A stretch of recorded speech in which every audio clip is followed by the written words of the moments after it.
I did a speech at PAX where I was talking about how I got started as a creator and how my parents encouraged me to create from whatever was around. And then when I was 9, we had an Atari 2600, we got one for Christmas. At that point I decided I want to make games, but I had no understanding of what it took.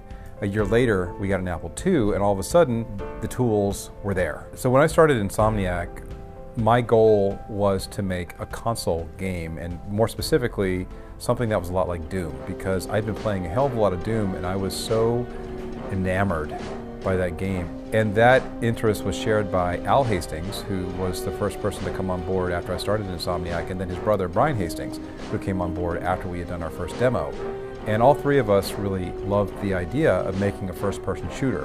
And we learned a lot from playing Doom, but then we wanted to take it further with our own take on really cool weapons and these psionic abilities that we would give you as a player. We didn't know what we didn't know. That was what was so much fun. It was just a big adventure, and we were either going to succeed or fail grandly. What I remember most about Disruptor are the cutscenes that we created. If you can survive the Lightstorm training, you will bear the awesome responsibility of defending global democracy throughout the regions of space. I shouldn't say we, because we were working with Universal, and one of the benefits of working with Universal is they have a lot of TV production folks at their disposal. And we had an interesting choice to make at the beginning of production, and that was, do we tell a story with renders, which were incredibly expensive at the time because we couldn't do it in an engine, or do we go out and film real actors on real sets telling the story? And so because we were working with Universal, we thought, well, it makes much more sense to record real actors. So with some help of some outside folks, we wrote a script, and we went down to studios, I think on Santa Monica, and recorded these really, really cheesy cutscenes. You don't have the brain power to outmaneuver a few droids with attitude. I never forgive myself for sending you on a real mission. Just remember, think fast, shoot fast, kick ass.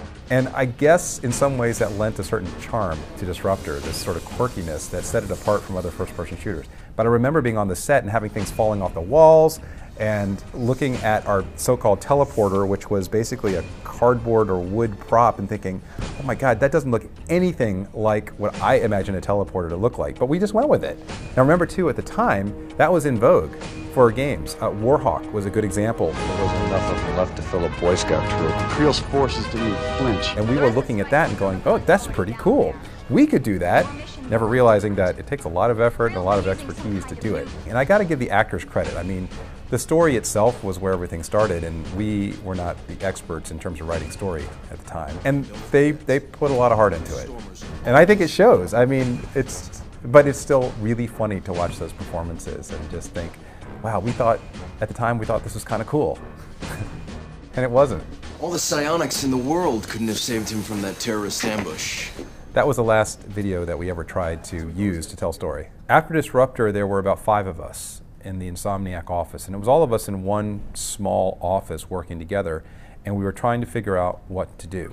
And we were pretty sure that we didn't want to do another first-person shooter, certainly not another dark game, because Disruptor had taken a lot out of us. Our first game, we'd gone through a lot of ups and downs, learned a lot, but also needed a break. 3 things happened in particular that led to Spyro. The first was that Mark Cerny, our producer, came to us and said, you know what guys, there seems to be a real vacuum in the market because Nintendo is making family-friendly games that are succeeding wildly, but there's nothing on the PlayStation that's appealing to families. You guys should consider changing your approach and doing something that's more family-friendly. And at about the same time, one of our artists, Craig Stitt, said, hey, let's make a game about dragons. That would be really cool. And for those of us who have been focused on Disruptor for the last several years, it was kind of like a light bulb went off, because we were thinking, hey, fantasy, less hardcore than what we were doing before, this could be really fun. And the third thing that happened was that Al Hastings had been building a brand new engine for the PlayStation that focused on panoramic views and ways to be clever about LOD systems to create the illusion of these large environments. Because we were talking about a dragon who could glide and could run fast, that worked really well when it came to what we could do with that engine. And the idea of a cute dragon that had universal appeal worked with what Mark suggested. So that's really how Spyro came to be.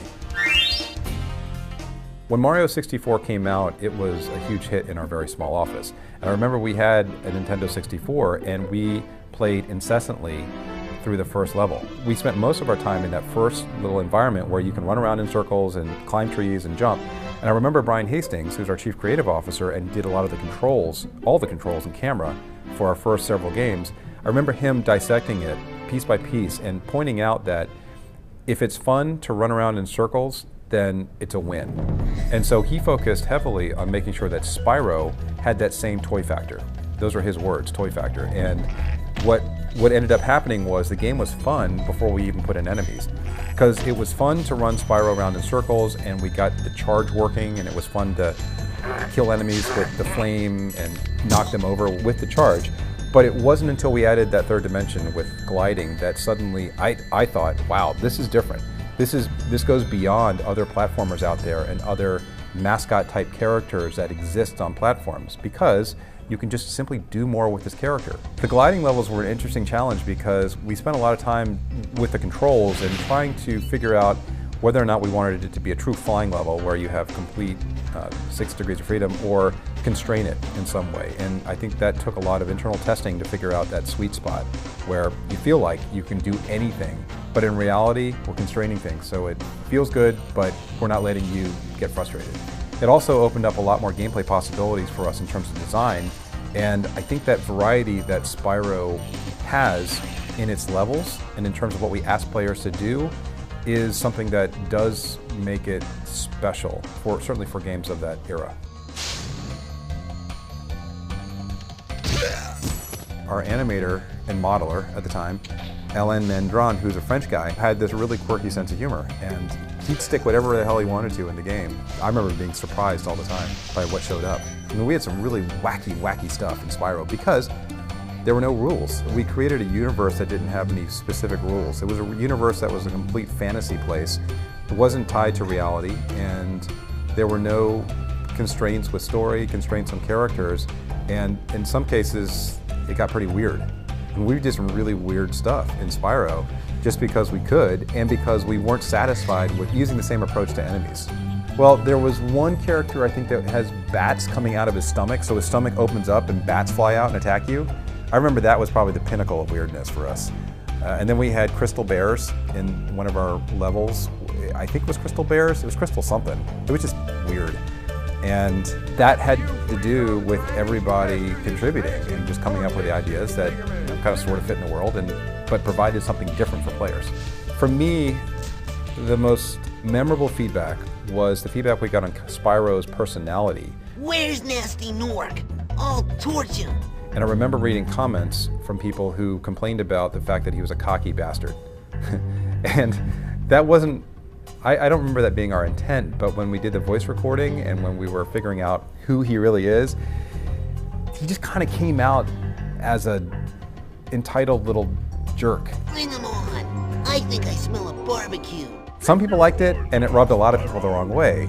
And so for subsequent games, we wrote Spyro to be a softer, more likable character. And the voice acting reflected that. And I don't know if that helped or hurt, but that's who he is today. Or at least that's who I remember him as, is the more friendly Spyro versus that sort of the kid that really annoyed the hell out of you. Looks like I've got some things to do. We're gamers, first and foremost, and we want to play games that offer something different with every new game that we bring into our homes, whether it's a sequel or a brand new IP. So we put a lot of pressure on ourselves, even with those early games, to constantly reinvent whatever it is we were building at the time.